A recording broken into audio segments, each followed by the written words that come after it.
नमस्कार, capital TV देख रहे हैं आप। मैं हूं आपके साथ पूजा। ब्रेकिंग नाउ में बड़ी खबर दिल्ली विधानसभा चुनाव से जुड़ी हुई आपको बता रहे हैं, जहां चुनाव को लेकर बीजेपी बहुत बड़ा दाव चल सकती है। बताया यह जा रहा है कि स्मृति ईरानी की दिल्ली में एंट्री हो सकती है, यानी स्मृति ईरानी दिल्ली विधानसभा का चुनाव लड़ सकती है।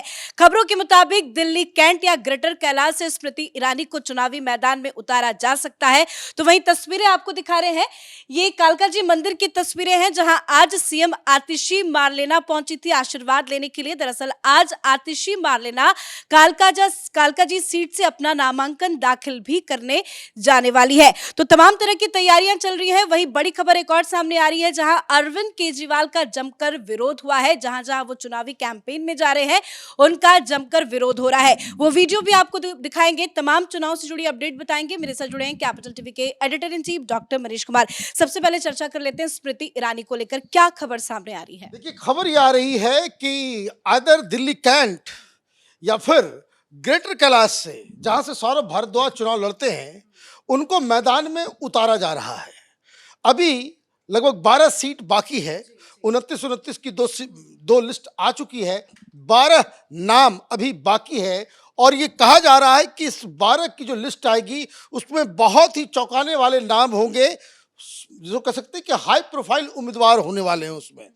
उसमें स्मृति ईरानी की एंट्री से ये जो बवाल काट रहे थे सारे लोग, ये बिधूरी का चेहरा दिखा दिखा करके अरविंद केजरीवाल ये कह रहे थे कि बताओ मुख्यमंत्री कौन, तो मुख्यमंत्री का चेहरा भी मिल जाएगा, क्योंकि स्मृति ईरानी ओरिजिनली दिल्ली की ही है। केजरीवाल तो हिसार का है, स्मृति ईरानी यहाँ की लोकल है। तो अब आप देखिए, लोकल वर्सेस आउटसाइडर हो जाएगा मामला। और डिबेट में स्मृति ईरानी के सामने अरविंद केजरीवाल कमजोर पड़ेंगे।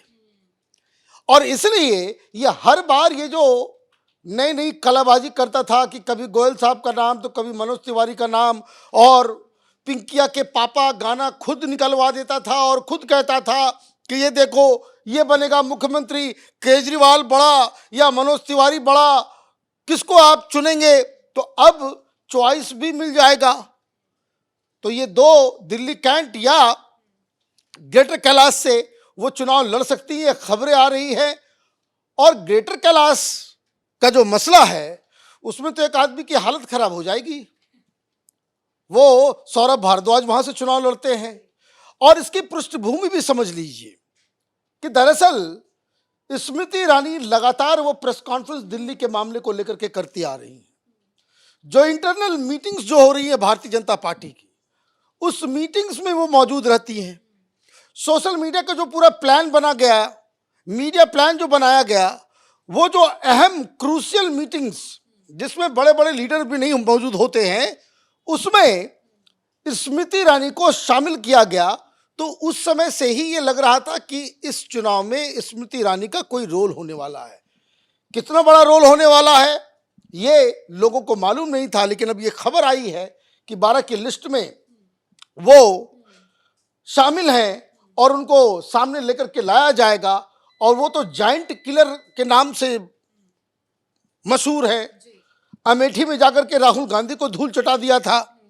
तो दिल्ली में केजरीवाल को धूल चटाने की तैयारी कर रही है भारतीय जनता पार्टी। तो ये लगता है कि एक अच्छा जो है फाइट देखने को मिलेगा। बीजेपी की जो आखिरी लिस्ट होगी, 12 नाम अभी बचे हैं, वो 12 नाम में से स्मृति ईरानी का नाम भी शामिल हो सकता है। लेकिन एक वीडियो आपको दिखा रहे हैं, देखिए ये वीडियो है जिसमें अरविंद केजरीवाल भी नजर आ रहे हैं, लेकिन केजरीवाल के सामने ही उनका जमकर विरोध हो रहा है। पूर्वांचलियों का एक मुद्दा बड़ा बनता जा रहा है। अरविंद केजरीवाल चारों तरफ से घिर गए हैं। देखिए, पूर्वांचली नाराज हैं। नाराज होने की कई वजह हैं। लोग भूल जाते हैं public memory. Bharatiya Janata party ने बस इतना ही किया है, लोगों को याद दिलाया है। क्या याद दिलाया? कि जिस तरह का दानवीय बर्ताव अरविंद केजरीवाल और उसकी सरकार ने कोरोना के दौरान पूर्वांचलियों के साथ किया, मरने के लिए छोड़ दिया। ये डीटीसी के बसेस भेजते थे जहां पूर्वांचली रहते थे, चाहे वो संगम विहार हो, चाहे वो सीमापुरी हो, हर जगह जहां जहां पूर्वांचली रहते थे वहां डीटीसी बस जाती थी। वैसे लॉकडाउन था, बिना सरकारी आदेश के डीटीसी बस जा नहीं सकती कहीं, और उसमें बाकायदा लाउड स्पीकर से अनाउंसमेंट किया जाता था कि जान बचानी है तो बस में बैठ जाओ, आनंद विहार पहुंच जाओ। वहां पे योगी जी ने बस की व्यवस्था की है। अपने अपने घर जाओ, बिहारियों का वोट चाहिए, उत्तर प्रदेश के लोगों का वोट चाहिए। लेकिन जब विपत्ति आई तुमने मरने के लिए छोड़ दिया। तो वो जो कहानी जो चल रही थी और इसके दलाल पत्रकारों का पूरा गैंग वो ये कह रहा था कि देखिए लोग पैदल जा रहे हैं, कितनी कहानी आई थी कि लोग यहां से गोरखपुर जा रहे हैं पैदल, पटना जा रहे हैं पैदल। ये सारी चीजें, ये जो परेशानियां बिहार यूपी के लोगों ने झेला उसको इन लोगों ने कमफ्लाज कर दिया इस तरीके से करके कि देखिए कितनी अव्यवस्था है। व्यवस्था किसको करनी थी? अरविंद केजरीवाल को। दिल्ली से अगर लोग छोड़ छोड़ के भाग रहे थे तो इसकी जिम्मेदारी अरविंद केजरीवाल की थी। यही याद दिलाया जा रहा है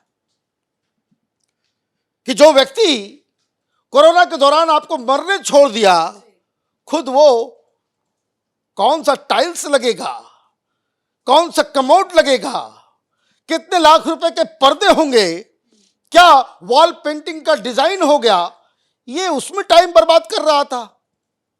रोज 11 बजे आकर के भाषण दे देता था, मीडिया वाले चला देते थे। और अभी जैसे होता है रोज आप देखिए टीवी पे ध्यान दीजिए, माल का कमाल 9 बजे से ही चलना चालू हो जाएगा।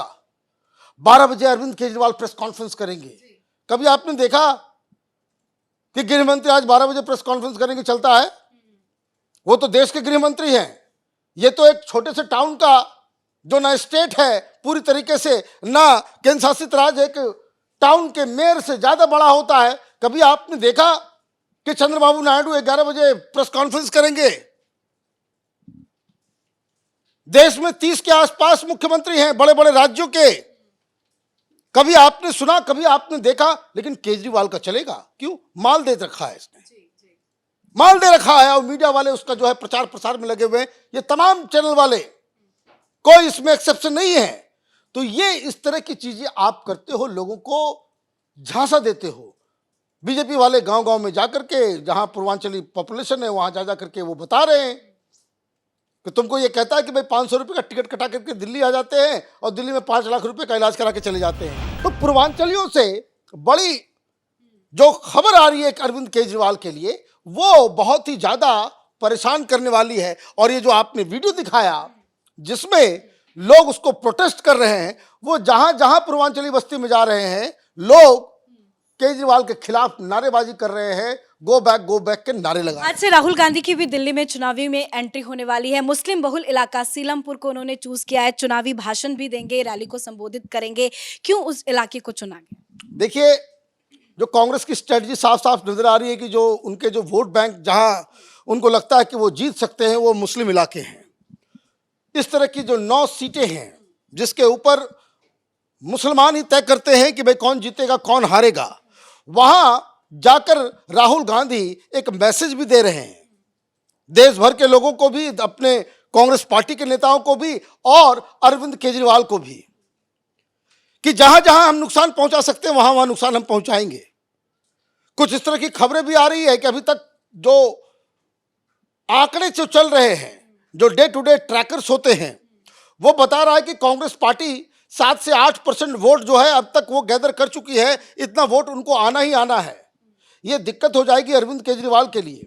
मुसलमानों का वोट भी अगर छट गया, पूर्वांचलियों के वोट से भी कुछ छटनी हो गई, तो फिर अरविंद केजरीवाल के लिए ये चुनाव बहुत ये वाटरलू साबित होने वाला है। आतिशी मार्लेना भी मंदिर मंदिर घूम रही हैं। आज कालका जी का दर्शन किया, नामांकन दाखिल करने जा रही हैं। देखिए क्या होता है, गिरगिट वाला चरित्र, नाम है आतिशी मार्लेना, मार्क्स एंड लेनिन। और ये मार्क्स और लेनिन की कहानी क्या है कि इनके माँ बाप दोनों ही अधर्मी हैं।